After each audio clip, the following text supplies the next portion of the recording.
दोस्तों इसमें देश में कई अलग अलग प्रदर्शन चल रहे हैं। कहीं पेपर लीक को लेकर, कहीं किसान दिल्ली कूच कर रहे हैं। लेकिन एक ऐसा मुद्दा जो कि है तो बहुत ज्यादा जरूरी, लेकिन ना तो इस पर कोई बात करना चाहता है और ना इस पर बात करने के लिए किसी के पास थोड़ा भी समय है। दोस्तों वो मुद्दा है यूजीसी कानून को लेकर। इस समय राजपूत करणी सेना के राष्ट्रीय अध्यक्ष महिपाल सिंह मकराना के नेतृत्व में एक पदयात्रा निकाली जा रही है, जो कि देशनोक से लेकर जयपुर तक टोटल 600 किलोमीटर की पदयात्रा होगी। और इस पदयात्रा का मकसद है यूजीसी का जो नया कानून आया है उसको निरस्त करना, उसको बिल्कुल खत्म कर देना। क्योंकि उनका कहना है कि इससे छात्रों के बीच जो समरसता होगी उसमें कमी आएगी, भेदभाव को बढ़ावा मिलेगा। दोस्तों यूजीसी का जो नया कानून आया है उससे पहले हम समझते हैं कि आखिर यूजीसी है क्या। दोस्तों आप लोग जैसे 10th और 12th में देखते होंगे, कोई यूपी बोर्ड से है, कोई एमपी बोर्ड से है, कोई सीबीएसई बोर्ड से, कोई आईसीएसई बोर्ड से।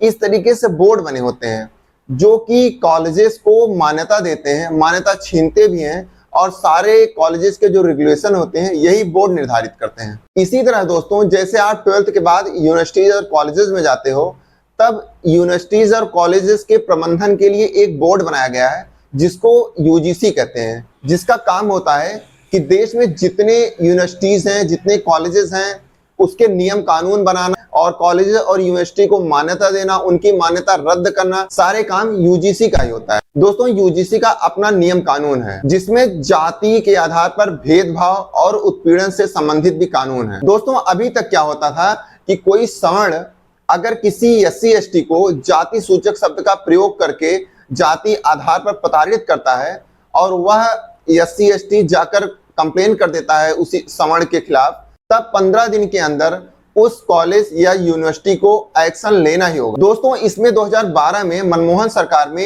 एक चेंज किया गया जिसमें कि ये जोड़ा गया कि अगर कोई एससी एसटी किसी झूठे केस में किसी सवर्ण को फंसाता है तो उस एससी एसटी के खिलाफ भी एक्शन होगा। आखिर इतना विवाद इसको लेकर क्यों हो रहा है? दोस्तों 15 जनवरी 2026 को इसमें सरकार एक चेंज करती है कि जो 2012 में एक कानून इसमें ऐड किया गया था उस कानून को हटा दिया गया और एक नया कानून जोड़ दिया गया कि इसमें सिर्फ एससी एसटी के खिलाफ उत्पीड़न नहीं हो सकता, बल्कि ओबीसी को भी जोड़ा गया कि अगर एससी एसटी ओबीसी के खिलाफ कोई उत्पीड़न करता है, कोई सवर्ण, कहने का मतलब यह है कि किसी सवर्ण को बाय डिफॉल्ट अपराधी घोषित कर दिया गया। कोई अगर गलती करेगा तो वो सिर्फ सवर्ण ही गलती कर सकता है, ओबीसी एससी एसटी सिर्फ उत्पीड़न के शिकार होंगे। और इस कानून को लाने का मकसद बताया गया कि यह भेदभाव को हटाने के लिए कानून लाया गया, जिससे कि कॉलेजेस और यूनिवर्सिटी में जो भेदभाव होते हैं ओबीसी एससी एसटी के खिलाफ वो हट जाएंगे। इसके लिए बाकायदा इक्वल अपॉर्चुनिटी सेंटर,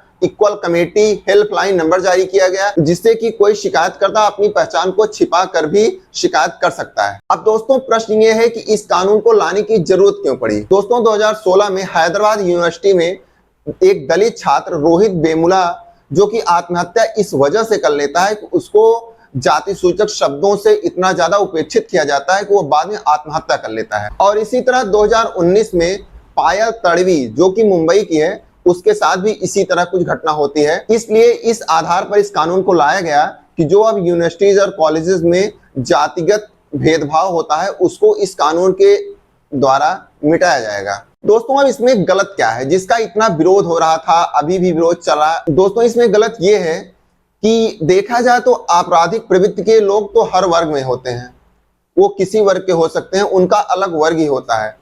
क्या बाय डिफॉल्ट किसी सवर्ण को अपराधी घोषित कर देना यह सही है कि मतलब ओबीसी और एससी एसटी गलती कर ही नहीं सकते, सिर्फ गलती सवर्ण के लोग ही कर सकते हैं? जहां हम एक तरफ आरक्षण का विरोध करते हैं, आरक्षण को हटाने की बात करते हैं, वहीं इस तरीके का कानून लाकर आरक्षण को और जोर देने की बात करा।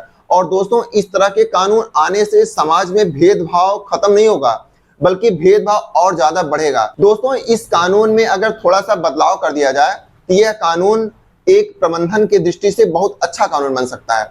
अगर यूनिवर्सिटीज और कॉलेजेस में किसी के साथ भी भेदभाव होता है, किसी के साथ कुछ गलत होता है, तो एक कमेटी होगी जो कि इन लोगों के खिलाफ एक्शन लेगी। दोस्तों ऐसा कानून होना चाहिए जो कि सभी के साथ समानता की बात करे। दोस्तों आप लोग का इस पर क्या कहना है, आप कमेंट करके जरूर बताना।